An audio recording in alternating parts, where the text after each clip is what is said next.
Jenna is in Fishers this morning, getting us in the motorsports mood with some real hot rods. She's at the RPM Collection in Fishers. Hello, Jenna. Hello, good morning. Look at this, 29 cents for a gallon of gas. Oh, just reminisce, or if you can think back that far, that's from many, many years ago. We're going to also show you something else from yesteryear. That's after the break on Fox 59 Morning News.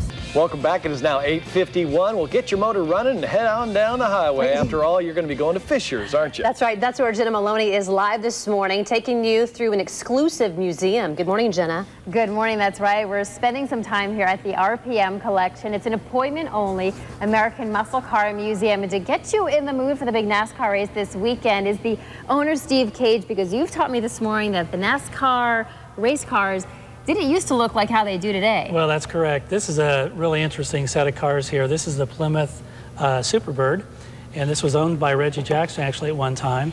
But what they did is they added the nose cone on the front of the car. Why? In 1970 to make it more sleek and more aerodynamic. And they also added the rear 4-foot wing, which gave the car much more downforce. So what happened was Plymouth wasn't doing very well, and neither was Dodge. But when they put these two combinations on, all of a sudden they started winning, and they won so much that eventually, quickly, they made them stop and take the wing in the front off, right? So the unfair advantage, that's maybe. Right. So you were telling me back in the day, right, you could kind of have your own custom cars that you could race or drive on the street, you could have in the race? Well, you could have, your own car like this that when they, of course, with the NASCAR, they'd modify them up to race and so forth. But there was a lot of racing done with these on the street, and especially with the Plymouth. And then this is the Dodge Daytona, which there was fewer of these made, but beautiful cars. And I think it's fascinating to look on the inside, because it doesn't look anything different than a regular passenger car would look like. That's right. It's very similar inside, and just awesome to drive. And no big safety belts or anything like they have these days. No big safety belts, no. It's just kind of ride at your own risk. Yeah, beautiful car. About how much do these cars cost now? These are probably $150,000 each. Oh my goodness. So very valuable. And where do you find them? How long does it take you to find the car that you want? Well, it takes a while to find them. Again, I have a great car guy that looks for the cars for me, and then I decide. But it takes a while sometimes, especially with the Dodge Daytona. That took a couple of years to find it, and we found it. And we mentioned earlier that you make sure that these are not fakes, that these are the car they say it is. Right. So how do you do that? Well, there's a guy in the Chrysler era, Galen Govier, and he's kind of the guru of the Chrysler information on cars.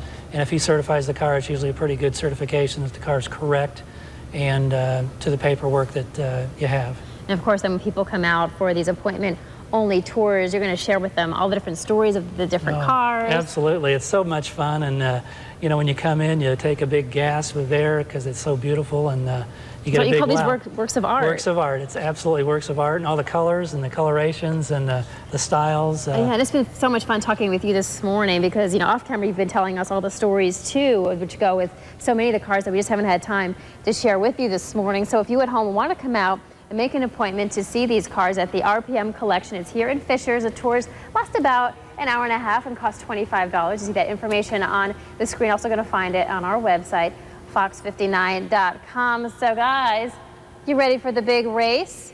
Oh yeah, we're ready, and I would really love to have that car. I think new, Jenna, that thing was like $6,000 now. What, $150,000? How much did a car cost new? How much did those cars cost new, Steve? Oh, about $4,500. $4,500. Wow. Pretty good. Pretty close there, Scott. Yeah. Can you imagine if you would have kept one of those? Quite the investment, Jenna Maloney. Feel free to bring it home. Yeah. I don't think that's going to ever happen. You just see her strolling into the parking lot driving that thing. That'd be nice, wouldn't it?